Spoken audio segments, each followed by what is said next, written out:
नमस्कार दोस्तों, टीचिंग विषय में आप सभी का हार्दिक स्वागत है।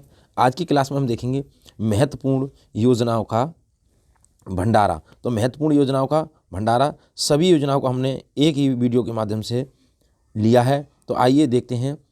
BEd, super TET, Uttar Pradesh police, MTS और अग्निवीर अदर गवर्नमेंट एग्ज़ाम 2023 में जो होने वाले हैं, सभी परीक्षाओं के लिए बहुत ही महत्वपूर्ण योजना है।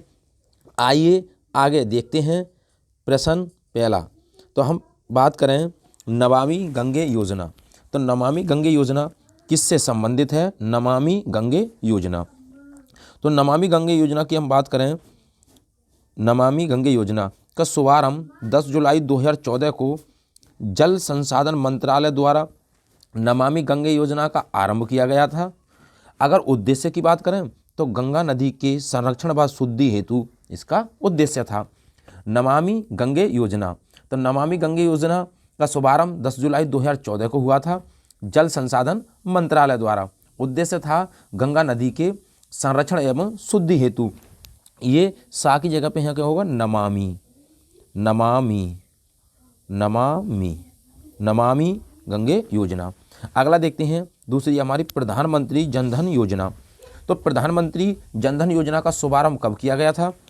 तो प्रधानमंत्री जनधन योजना का शुभारंभ 28 अगस्त 2014 को हुआ था। किसके द्वारा?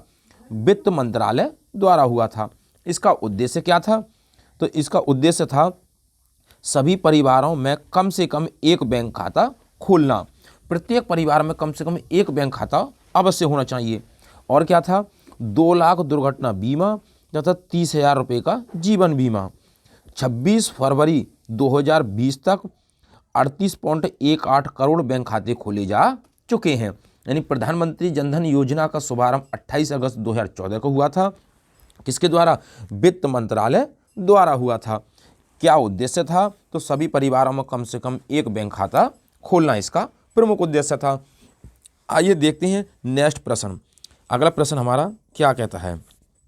तो अगली योजना है हमारी, अगली योजना make in India. Make in India, इसका शुभारंभ कब किया गया था? तो इसका शुभारंभ 25 सितंबर 2014 को इसका शुभारंभ किया गया था। इसका उद्देश्य क्या था? देश में मैन्युफैक्चरिंग को बढ़ावा देना। मेक इन इंडिया का उद्देश्य था, देश में मैन्युफैक्चरिंग को बढ़ावा देना इसका उद्देश्य था। अगली हमारी सांसद आदर्श ग्राम योजना। सांसद आदर्श ग्राम योजना का उद्देश्य क्या था और शुभारंभ कब किया गया? तो इसका शुभारंभ किया गया था 11 अक्टूबर 2014 को इसका शुभारंभ किया गया था। किसके द्वारा? जयप्रकाश नारायण के जन्मदिन पर इसका शुभारंभ किया गया था। उद्देश्य था प्रत्येक सांसद द्वारा वर्ष 2019 तक 3 गांव तथा 2024 तक कुल 8 गांवों को गोद लेकर, यानी कि उनको गोद लेकर विकसित करना। कहने का तात्पर्य यह है कि प्रत्येक सांसद 3 गांव तथा 8 गांवों को गोद लेगा और उसको विकसित करने की कोशिश करेगा। यानी कि विकसित करना चाहिए, लेकिन होता नहीं है ऐसा। सांसद आदर्श ग्राम योजना। आइए चलते हैं अगले प्रश्न पर। अगली योजना हमारी कौन सी है? मिशन इंद्रधनुष योजना। मिशन इंद्रधनुष अभियान, यह योजना, इसका शुभारंभ कब किया गया था? तो 25 दिसंबर 2014 को इसका शुभारंभ किया गया था। केंद्रीय स्वास्थ्य मंत्रालय द्वारा इसका शुभारंभ किया गया था। केंद्रीय स्वास्थ्य मंत्रालय द्वारा 2020 तक संपूर्ण टीकाकरण के लक्ष्य को प्राप्त करना इसका प्रमुख उद्देश्य था। इस योजना के अंतर्गत 7 बीमारियां जैसे डिप्थीरिया, काली खांसी, टिटनेस, पोलियो, टीबी, खसरा, हेपेटाइटिस 7 बीमारियां थीं के लिए टीकाकरण होना। यानी कि मिशन इंद्रधनुष किससे संबंधित है? टीकाकरण से संबंधित है। टीकाकरण से संबंधित है मिशन इंद्रधनुष योजना। 25 दिसंबर 2014 को इसका शुभारंभ किया गया था केंद्रीय स्वास्थ्य मंत्रालय द्वारा। अगली योजना हमारी कौन सी है? तो आइए देखें। पहल योजना का शुभारंभ कब किया गया था? तो 1 जनवरी 2015 को इसका शुभारंभ किया गया था। इसका उद्देश्य क्या था? तो इसके उद्देश्य की बात करें, एलपीजी सिलेंडर के सब्सिडी के पैसों को सीधे उपभोक्ताओं के बैंक खाते में भेजना, यानी कि एलपीजी कनेक्शन है, liquid petroleum gas, LPG cylinder की जो सब्सिडी है उसको सीधे बैंक खाते में भेजना, ये पहली योजना का उद्देश्य था। DBTL, direct benefit transfer for LPG scheme भी कहलाता है पहल योजना। आइए चलते हैं अगली योजना पर। तो अगली योजना हमारी कौन सी है? अगली योजना की हम बात करें, हृदय योजना, हेरिटेज सिटी डेवलपमेंट एंड एगुमेशन योजना। ये क्या है? इसका शुभारंभ कब किया गया था? इसकी फुल फॉर्म है हृदय योजना की। शुभारंभ कब किया गया था? तो 21 जनवरी 2015 को शहरी विकास मंत्रालय द्वारा इसका शुभारंभ किया गया था। इसका उद्देश्य क्या था? तो इसका उद्देश्य था देश के चयनित 12 शहरों की सांस्कृतिक धरोहर को फिर से जीवित करना, यानी कि देश की जो चयनित 12 शहरों की संस्कृति है और जो धरोहर है उसको फिर से जीवित करना। तो हेरिटेज सिटी डेवलपमेंट एंड एगुमेशन योजना, इसकी फुल फॉर्म है हृदय योजना की। आइए देखते हैं अगली योजना। अगली योजना क्या कहती है? बेटी बचाओ बेटी पढ़ाओ योजना। तो बेटी बचाओ बेटी पढ़ाओ योजना का शुभारंभ कब किया गया था? तो इसका शुभारंभ 22 जनवरी 2015 को इसका शुभारंभ किया गया था महिला एवं बाल विकास के द्वारा इसका शुभारंभ किया गया था। मंत्रालय उद्देश्य क्या था? इसका उद्देश्य था लैंगिक समानता को बढ़ावा देना और लिंगानुपात को बढ़ावा देना, यानी कि चाहे लड़का हो या लड़की हो उनको समानता देना और लिंगानुपात को बढ़ावा देना। बेटी बचाओ बेटी पढ़ाओ योजना का संबंध था। और ये कहाँ से शुरू हुई थी? भारत में पानीपत, हरियाणा के पानीपत से ये शुरुआत हुई थी इसकी। पानीपत से इसकी शुरुआत हुई थी हरियाणा में। आइए देखते हैं अगली योजना। अगली योजना क्या है हमारी? प्रधानमंत्री मुद्रा योजना। इसका शुभारंभ कब किया गया था? तो इसका शुभारंभ 8 अप्रैल 2015 को इसका शुभारंभ किया गया था। इसका उद्देश्य क्या था? तो सूक्ष्म उद्यमों के क्षेत्र में विकास के लिए वित्तीय सहायता प्रदान करना।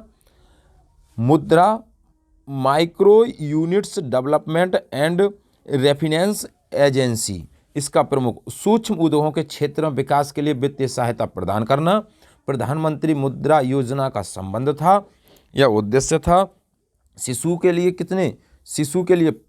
50,000, किशोर और बराबर 5 लाख, यानी कि तरुण के लिए कितना 10 लाख रुपए तक का ऋण उपलब्ध कराना। तो इसका प्रमुख उद्देश्य था यह सहायता देना। अगला है उजाला योजना। उजाला योजना का संबंध किससे है? तो शुभारंभ 1 मई 2015 को इसका शुभारंभ किया गया था। प्रधानमंत्री उजाला योजना। आइए देखते हैं अगली योजना। तो अगली योजना क्या है? उज्ज्वला योजना। उज्ज्वला योजना किससे संबंधित है? तो एलईडी बल्ब का कम मूल्य पर वितरण करना उज्ज्वला योजना का संबंध है। Ujjwala Unnat Jyoti by affordable lights for all, यानी कि जो एलईडी बल्ब है उसको कम मूल्य पर वितरण करना उज्ज्वला योजना का संबंध था। अगला है पीएम सुरक्षा बीमा योजना। पीएम सुरक्षा बीमा योजना शुभारंभ इसका 9 मई 2015 को इसका शुभारंभ किया गया था। कहाँ से? कोलकाता में। उद्देश्य क्या था इसका? तो उद्देश्य था इस योजना में 18 से 17 वर्ष आयु का कोई भी भारतीय नागरिक 12 रुपये प्रति वर्ष का प्रीमियम भरकर 2 लाख रुपए तक का दुर्घटना बीमा का लाभ ले सकता है। इसका प्रमुख उद्देश्य था पीएम सुरक्षा बीमा योजना का। 9 मई 2015 को इसकी शुरुआत हुई थी कोलकाता में। आइए चलते हैं अगली योजना। अगली योजना क्या है? इसका उद्देश्य क्या है? तो पीएम सुरक्षा बीमा योजना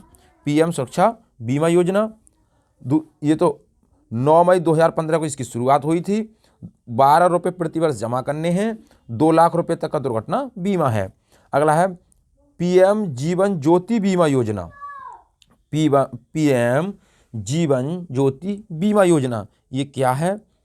तो इसका शुभारंभ 9 मई 2015 को इसका शुभारंभ किया गया था। इसका उद्देश्य क्या था? इसके तहत 18 से 50 वर्ष आयु का कोई भी भारतीय नागरिक 330 रुपये प्रीमियम दे करके, ये भी क्या है, एक उद्देश्य था इसका किसान का कि प्रत्येक किसान के लिए जिनकी उम्र 18 से 50 वर्ष है उनके लिए बीमा की धनराशि दी जाए, इनकी जीवन ज्योति बीमा योजना। 9 मई 2015 को इसकी शुरुआत हुई थी। इसके तहत 18 से 50 वर्ष का आयु कोई भी भारतीय नागरिक हो 330 रुपये का प्रीमियम देकर उसका जीवन ज्योति बीमा योजना लागू हो जाता है। आइए चलते हैं अगले प्रश्न पर और अगली योजना पर। तो अगली योजना क्या है? अटल पेंशन योजना। अटल पेंशन योजना क्या है? इसका शुभारंभ कब किया गया था? तो 9 मई 2015 को वित्त मंत्रालय में जमा इस योजना के अंतर्गत 18 से 40 वर्ष की आयु वर्ग का कोई भी व्यक्ति अपने द्वारा किए गए रुपए के आधार पर 1000 तक का पेंशन प्राप्त कर सकता है। कहने का मतलब क्या है? अटल पेंशन योजना 9 मई 2015 को वित्त मंत्रालय द्वारा इसकी शुभारंभ किया गया था। जमा इस योजना के अंतर्गत 18 से 40 वर्ष की आयु वर्ग का कोई भी व्यक्ति अपने द्वारा किए गए रुपए के आधार पर 1000 तक का पेंशन प्राप्त कर सकता है। ये अटल पेंशन योजना का उद्देश्य था। अमृत योजना, अमृत योजना यानी कि अमृत योजना ये क्या है? इसका शुभारंभ तो 24 जून 2015 को इसका शुभारंभ किया गया था। Atal mission for rejuvenation and the urban transformation क्या मतलब है इसका? इस योजना के अंतर्गत 100 स्मार्ट सिटी बनाने, 500 शहरों में आधारभूत सुविधाओं का विकास करने और 2022 तक शहरी इलाकों में सभी के लिए घर बनाने की योजना शामिल है। इस अमृत योजना का संबंध किससे था? तो अमृत योजना का संबंध है 100 स्मार्ट सिटी बनाना और 500 शहरों में आधारभूत सुविधाएं तथा उन्हें विकास करना, 2022 तक शहरी इलाकों में सभी के लिए घर बनाने की योजना शामिल है। अमृत योजना शुभारंभ 24 जून 2015 को इसका शुभारंभ किया गया था। इसकी फुल फॉर्म क्या है अमृत योजना की? Atal mission for rejuvenation and the urban transformation. आइए चलते हैं अगली योजना। अगली योजना हमारी क्या कहती है? तो अगली योजना की हम बात करें स्मार्ट सिटी योजना क्या है? 25 जून 2015 को इसकी शुरुआत की गई थी। उद्देश्य क्या था इसका? 100 शहरों का चयन कर विकास करना। सिंगापुर के सहयोग से इसका शुभारंभ किया गया था। तो सिंगापुर के सहयोग से इसका शुभारंभ किया गया था। 100 शहरों का चयन करना है और उनको स्मार्ट सिटी बनाना है। 25 जून 2015 को इसकी शुरुआत हुई थी। अगली योजना की बात करें तो अगली योजना हमारी प्रधानमंत्री आवास योजना। प्रधानमंत्री आवास योजना ये क्या है? इसका शुभारंभ तो 25 जून 2015 को इसका शुभारंभ किया गया था। इसका उद्देश्य क्या था? तो इसका 2022 तक 2 करोड़ नए घरों का निर्माण करना। 2 करोड़ नए घरों का निर्माण करना प्रधानमंत्री आवास योजना का संबंध था और 25 जून 2015 को इसका शुभारंभ किया गया था। आइए चलते हैं अगली योजना पर। तो अगली योजना हमारी क्या कहती है? अगली योजना हमारी क्या कहती है? तो आए देखें नेक्स्ट योजना स्किल इंडिया मिशन। इसका शुभारंभ कब किया गया था? तो इसका शुभारंभ 15 जुलाई 2015 को इसका शुभारंभ किया गया था। इसका उद्देश्य क्या था? तो इसका उद्देश्य था 2022 तक देश के युवाओं का कौशल विकास करना। स्किल इंडिया का जो उद्देश्य था 2022 तक देश के युवाओं को कौशल विकास करना, यानी उनमें कौशलता उत्पन्न कराना स्किल इंडिया मिशन का उद्देश्य था और 15 जुलाई 2015 को इसका शुभारंभ किया गया था। अगली योजना है हमारी दीनदयाल उपाध्याय ग्राम ज्योति योजना। दीनदयाल उपाध्याय ग्राम ज्योति योजना, इसका शुभारंभ कब किया गया? तो 25 जुलाई 2015 को इसका शुभारंभ किया गया था। इसका उद्देश्य क्या था? सभी गांवों का विद्युतीकरण करना और वितरण कंपनियों की वित्तीय स्थिति में सुधार एवं उचित मॉनिटरिंग करना, यानी कि सभी गांवों में बिजली उत्पन्न कराना दीनदयाल उपाध्याय ग्राम ज्योति योजना का उद्देश्य था। 25 जुलाई 2015 को इसका शुभारंभ किया गया था। आइए देखते हैं अगली योजना। तो अगली योजना हमारी कौन सी है?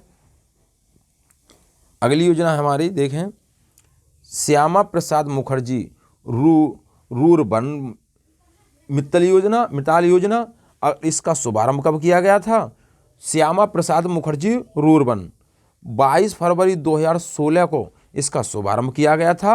अब उद्देश्य क्या था? तो गांवों का कलेक्टर आधारित विकास करना, यानी कि गांवों को एक क्लस्टर के हिसाब से उनको बांटना और उनका विकास करना उसी आधार पर।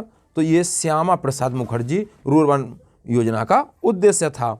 अगली योजना हमारी कौन सी है? तो अगली योजना हमारी सेतु भारतम योजना। सेतु भारतम योजना का उद्देश्य क्या था? तो इसका जो उद्देश्य था, 4 मार्च 2016 को केंद्रीय सड़क एवं परिवहन मंत्रालय द्वारा इसकी शुरुआत की गई थी। यानी कि 4 मार्च 2016 के लिए केंद्रीय सड़क एवं परिवहन मंत्रालय द्वारा इसका शुभारंभ किया गया था। इसका उद्देश्य क्या था? तो इसका उद्देश्य था राष्ट्रीय राजमार्गों को रेलवे क्रॉसिंग रहित बनाने के लिए ओवर अंडर ब्रिजों का निर्माण करना। यानी कि राष्ट्रीय जो राजमार्ग हैं, तो या तो इसके अंडरग्राउंड होकर क्या करना, अंडरग्राउंड होकर इसका ब्रिज निर्माण करना, या फिर ऊपर से। तो इसका उद्देश्य था सेतु भारतम योजना का। 4 मार्च 2016 को इसका शुभारंभ किया गया था। किसके द्वारा? तो केंद्रीय सड़क एवं परिवहन मंत्रालय के द्वारा। आइए देखते हैं अगली योजना। अगली योजना हमारी क्या है? तो अगली योजना हमारी सागरमाला परियोजना। सागरमाला परियोजना किससे संबंधित है? तो सागरमाला परियोजना का शुभारंभ कब किया गया था? तो इसका शुभारंभ 31 जुलाई 2015 को सागरमाला परियोजना का शुभारंभ किया गया था। उद्देश्य क्या था? तो बंदरगाहों का विकास तथा उन्हें सड़क रेल परिवहन से जोड़ना। यानी कि जो बंदरगाह हैं जहाँ पर पानी के जहाज आकर ठहरते हैं, उनका विकास करना तथा उन्हें सड़क और रेल परिवहन से जोड़ना सागरमाला परियोजना का संबंध था। 31 जुलाई 2015 के लिए इसकी शुरुआत की गई थी। आइए देखते हैं अगली योजना। तो अगली योजना क्या है? उदय योजना। अब उदय योजना क्या है?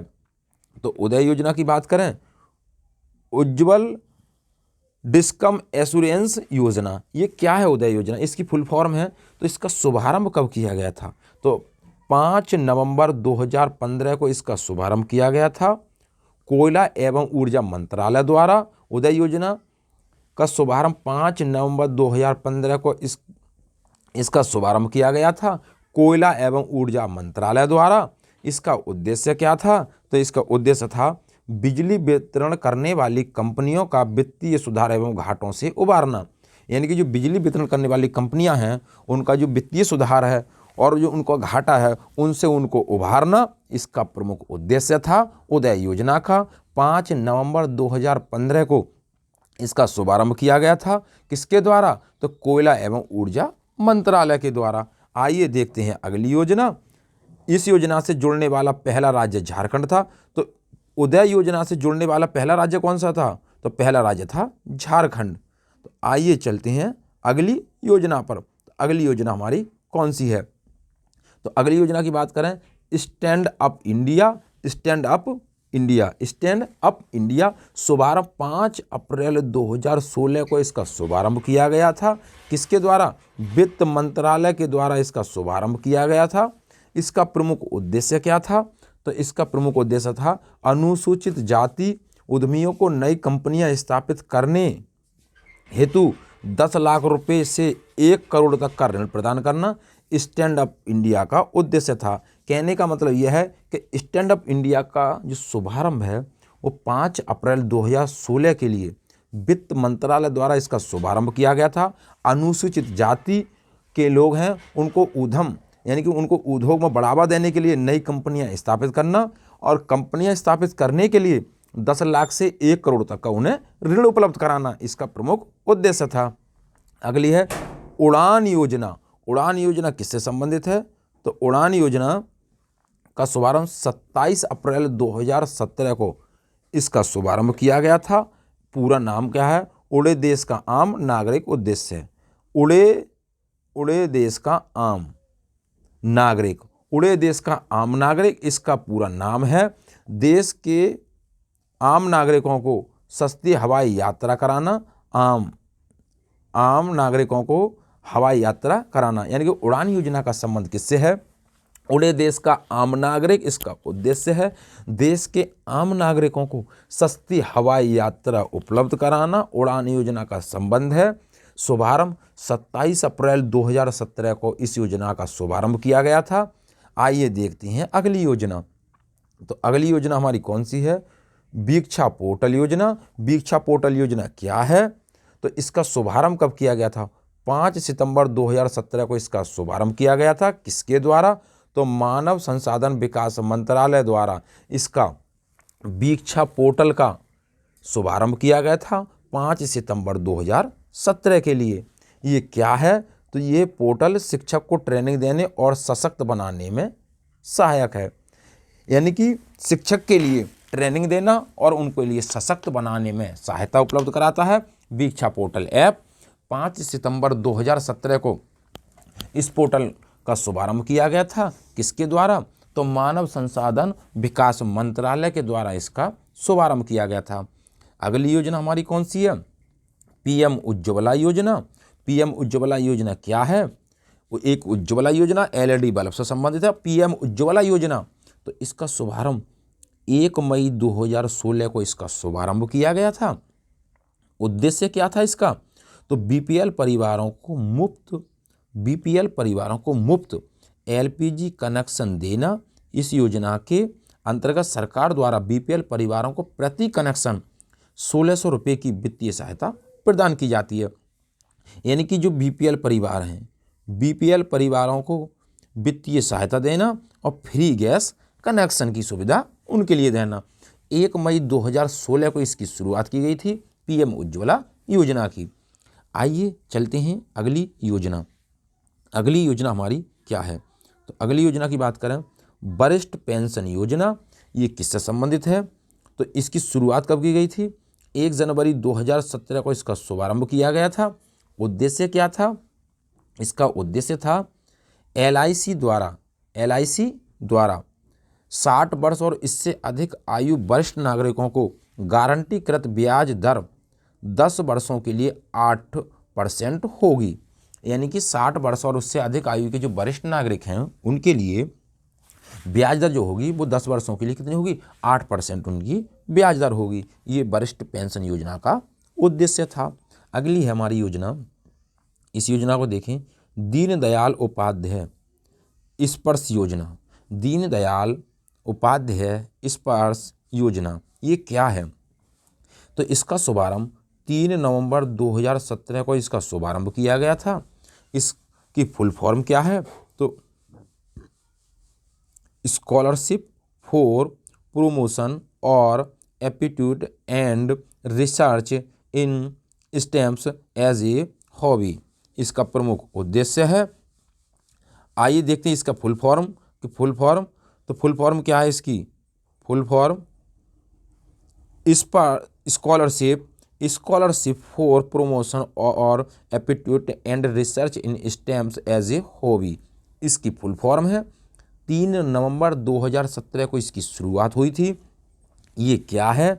तो ये 6वीं से 9वीं क्लास के 6वीं से यानी कि 6 से और 9 तक 6 से 9वीं क्लास के स्कूली बच्चों की डाक टिकट संग्रह में रुचि बढ़ाने के उद्देश्य से आरंभ की गई थी। एक छात्रवृत्ति योजना है। लाभ अधिकतम 40 छात्रों की कुल 6,000 प्रति वर्ष की छात्रवृत्ति है। यानी कि 40 छात्रों को ये दी जाती है और कितनी? 6,000 रुपये प्रति वर्ष की छात्रवृत्ति है। यानी कि डाक टिकट संग्रह में रुचि बढ़ाने के उद्देश्य से 6 से 9वीं क्लास के स्कूली बच्चे हैं उनके लिए दीनदयाल उपाध्याय स्पर्श योजना। शुभारंभ 3 नवंबर 2017 को इसका शुभारंभ किया गया था। आइए देखते हैं अगली योजना। तो अगली योजना कौन सी है? पीएम वय वंदना योजना। तो पीएम वय वंदना योजना का शुभारंभ 21 जुलाई 2017 को इसका शुभारंभ किया गया था। इसका उद्देश्य क्या था? तो 70 या उससे अधिक के वरिष्ठ नागरिकों को मासिक पेंशन विकल्प चुनने पर 100 वर्षों हेतु 0% की गारंटी शुदा रिटर्न आयु वर्ग है। यानी कि 70 वर्ष से अधिक उम्र के जो व्यक्ति हैं नागरिकों को मासिक पेंशन देना 10 वर्षों हेतु और 0% की गारंटी शुदा रिटर्न आयु है, यानी कि कोई भी गारंटी नहीं है, कोई भी गारंटी शुदा की बात नहीं है। पीएम वय वंदना योजना, तो 21 जुलाई 2017 को इसकी शुरुआत की गई थी। अगली योजना क्या है? पीएम सहज बिजली हर घर योजना, सौभाग्य योजना। इसका उद्देश्य क्या था? देश में सभी घरों का विद्युतीकरण सुनिश्चित करना। पीएम सहज बिजली हर घर योजना यानी कि हर घर बिजली सौभाग्य योजना शुभारंभ कब किया गया इसका? तो इसके शुभारंभ की बात करें 25 सितंबर 2017 को विद्युत मंत्रालय द्वारा इसका शुभारंभ किया गया था। 25 सितंबर 2017 को विद्युत मंत्रालय द्वारा इसकी शुरुआत की गई थी।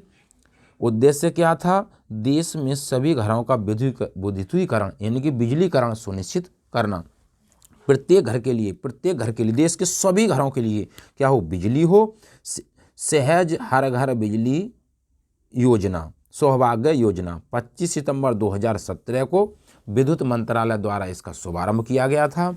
आइए देखते हैं अगली योजना। अगली योजना क्या है? पीएम जन आरोग्य योजना आयुष्मान भारत। तो पीएम जन आरोग्य योजना आयुष्मान भारत ये क्या है? तो इसका शुभारंभ 23 सितंबर 2016 को झारखंड की राजधानी रांची से इसकी शुरुआत की गई थी। ये क्या है? इसका प्रमुख उद्देश्य गरीब परिवारों के लिए 5 लाख तक का कैश रहित स्वास्थ्य सुविधा निःशुल्क उपलब्ध कराना, यानी कि 5 लाख रुपए तक का कैश रहित स्वास्थ्य सुविधा निःशुल्क उपलब्ध कराना, ये इसका प्रमुख उद्देश्य था। पीएम जन आरोग्य योजना आयुष्मान भारत। अगली योजना हमारी पीएम किसान सम्मान निधि। तो पीएम किसान सम्मान निधि 1 फरवरी शुभारंभ। तो इसका शुभारंभ कब किया गया था? तो 1 फरवरी 2019 को पीयूष गोयल द्वारा इसका शुभारंभ किया गया था। उद्देश्य क्या था? इसका उद्देश्य था देश के सभी किसानों को 6,000 रुपये प्रत्यक्ष आय सहायता देना। ये सहायता 2-2 हज़ार रुपये की 3 समान किस्तों में किसान के खाते में सीधी अंतर्गत यानी कि सीधी दी जाएगी। यानी कि 6,000 रुपये की सहायता देना। कितनी किस्त? 2,000 रुपये की किस्त दी जाएगी। कितने महीने? 3 किस्तें दी जाएंगी। कितनी? 3 किस्तें दी जाएंगी 1 साल में। तो कितना हुआ? 6,000 रुपये और सीधे उनके खाते में ट्रांसफ़र की जाएगी। 1 फरवरी 2019 को पीयूष गोयल द्वारा इसका शुभारंभ किया गया था पीएम किसान सम्मान निधि योजना का। आइए देखते हैं अगली योजना। तो अगली योजना क्या है? पीएम श्रमयोगी मानधन योजना। पीएम श्रमयोगी मानधन योजना, इसका उद्देश्य क्या था? इसका शुभारंभ कब किया गया था? तो इसका शुभारंभ 15 फरवरी 2019 को योजना के पात्र यानी कि 15 फरवरी 2019 को इसका शुभारंभ किया गया था। पात्र कौन कौन लोग हैं इसमें? तो 18 से 40 वर्ष के असंगठित क्षेत्र के श्रमिक जिनकी मासिक आय यानी कि सभी श्रमिक जो भी श्रमिक हैं जिनकी मासिक आय 15,000 रुपया या उससे कम है, तो लाभ मिलेगा कब? 60 वर्ष की आयु होने पर उन्हें 3,000 रुपये की मासिक पेंशन और डॉक्टर देव द्वारा इसकी शुभारंभ किया गया था। मतलब समझें इसका क्या है? तो पीएम श्रमयोगी मानधन योजना इसकी शुरुआत 15 फरवरी 2019 को इसकी शुरुआत की गई थी। पात्र कौन है? तो 18 से जिनकी उम्र 40 वर्ष है, 18 से 40 वर्ष के असंगठित क्षेत्र के जो लोग हैं, श्रमिक हैं, जो मजदूरी करते हैं, उनकी मासिक पेंशन, यदि उनकी मासिक पेंशन कितनी है? 15,000 रुपये, उससे कम है, तो उनके लिए लाभ कब मिलेगा? जब से वो 60 वर्ष के हो जाएंगे। कितने वर्ष के? 60 वर्ष के जब वो हो जाएंगे, 60 वर्ष बाद उनके लिए 3,000 रुपये की मासिक पेंशन दी जाएगी डॉक्टर देव सिंह द्वारा। तो 15 फरवरी 2019 को इस योजना का शुभारंभ किया गया था। किसके द्वारा? डॉक्टर देव सिंह द्वारा। अगली हम बात करें तो अगली योजना क्या हमारी? अगली अगली योजना हमारी है पीएम किसान मान धन योजना। पीएम किसान मान धन योजना ये क्या है? इसका शुभारंभ तो 8 सितंबर 2012 को इसकी शुरुआत की गई थी। कहाँ से? 8 सितंबर 2012 में। लेकिन इसका प्रारंभ कहाँ तक किया गया था? शुरुआत। फिर ये तो शुभारंभ हो गया 2019 में रांची के झारखंड से। जब पीएम सरकार, मोदी सरकार जब आई तो 2019 में रांची झारखंड से इसकी शुरुआत हो गई थी। लाभ किसको मिलेगा? तो 60 वर्ष की आयु होने पर, जिन लोगों की 60 वर्ष की आयु पूरी हो जाएगी, न्यूनतम 3,000 रुपये प्रति माह पेंशन दी जाएगी। योजना के लाभ तो 10 से 40 वर्ष के किसान जिनके पास 2 हेक्टेयर तक की खेती की ज़मीन है, यानी कि ये योजना और ये योजना दोनों एक हैं, उद्देश्य दोनों का एक ही है। लेकिन मेन कारण क्या है इसमें दोनों में? मेन कारण ये है कि इस योजना में असंगठित क्षेत्र के लोग आते हैं, असंगठित क्षेत्र के लोग आते हैं। और इस योजना में सभी किसानों के लिए है जिनके पास 2 हेक्टेयर ज़मीन है, 2 हेक्टेयर ज़मीन से कम है, उससे ज़्यादा ना हो, तो वो इस योजना के अंतर्गत आते हैं। आइए चलते हैं अगली योजना, और लास्ट योजना हमारी है मत्स्य संपदा योजना। पीएम मत्स्य संपदा योजना ये क्या है? तो इसका शुभारंभ 10 सितंबर 2020 को इसका शुभारंभ किया गया था। किसके द्वारा? तो पीएम मोदी जी द्वारा इसका शुभारंभ किया गया था। इस योजना का उद्देश्य क्या था? तो इस योजना का उद्देश्य था, ये योजना भारत में मत्स्य पालन के सतत विकास पर केंद्रित है, यानी कि मछली पालन का विकास बढ़ाना इस योजना का प्रमुख उद्देश्य है। 2020 से 2021 और 2025 के बीच लागू किया जाएगा इस योजना को। आत्मनिर्भर भारत के पैकेज के हिस्से के रूप में योजना के तहत इसके कार्यान्वयन के लिए कितना 20 करोड़ रुपए का अनुमानित लाभ दिया जाएगा। किनके लिए? जो मत्स्य पालन करना चाहते हैं उनके लिए। तो 10 सितंबर 2020 में इसका शुभारंभ किया गया था। मछली पालन से संबंधित है। किसके द्वारा शुभारंभ किया गया था? तो पीएम मोदी जी द्वारा इसका शुभारंभ किया गया था। महत्वपूर्ण तथ्य क्या है? ये योजना भारत में मत्स्य पालन के सतत विकास पर केंद्रित है। उम्मीद करता हूं दोस्तों हमने इस वीडियो के माध्यम से सभी योजनाओं को कवर किया था और आप भली भांति समझ पाए होंगे। यदि वीडियो अच्छी लगी हो तो वीडियो को शेयर करें, सब्सक्राइब करें और कमेंट बॉक्स में वीडियो से संबंधित अपना सुझाव अवश्य दें। ऑल द बेस्ट, थैंक्स, जय हिंद, जय भारत।